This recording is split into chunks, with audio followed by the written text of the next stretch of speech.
Members, I stand in opposition to Senate Bill 4 because I just can't sit and be silent on this bill. And let's be clear. Senator Perry talked about rhetoric and political rhetoric, etc. Let's be clear.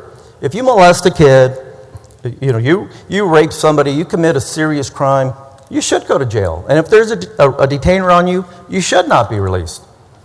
This afternoon, I offered an amendment, Senator Huffman's bill, that enhances the penalty to a first-degree felony if you continuously assault a child. We voted for it 31-0, Senator Taylor. So let's be clear about the rhetoric. If we're gonna state that, we need to be clear.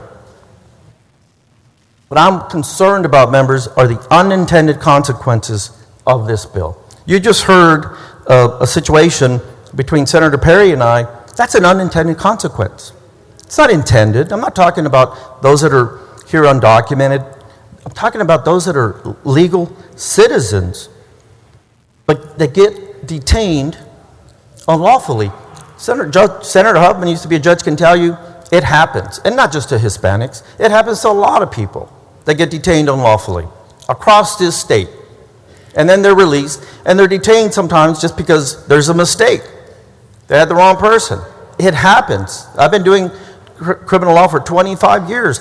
It happens. Mistakes happen. So they're detained. But it's not just going to happen.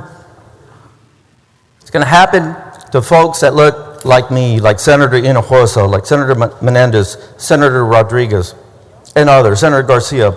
And as Dean Whitmire said, it's those folks and the folks with the Spanish surname that are going to be asked to show our papers. Members of your staff, have you asked your staff that are Hispanic how this bill affects them, how it affects their children or their grandchildren?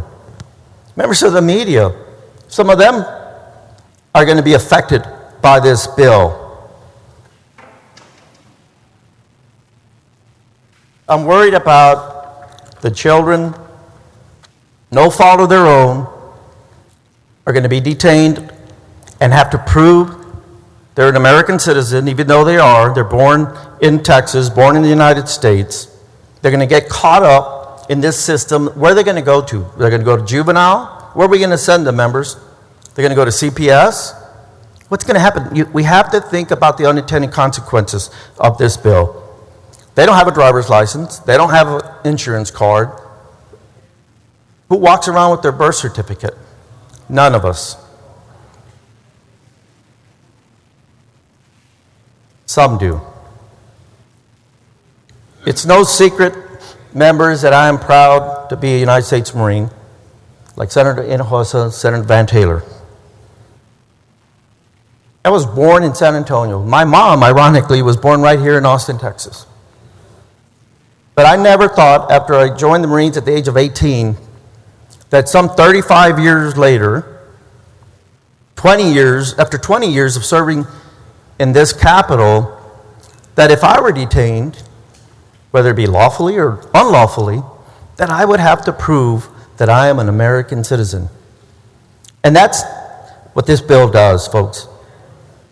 I'm voting against this bill so I can at least tell my kids, my grandkids, and my constituents that I was their voice in opposition to this bill, even though I think my voice will go unheard. Thank you, Mr. President.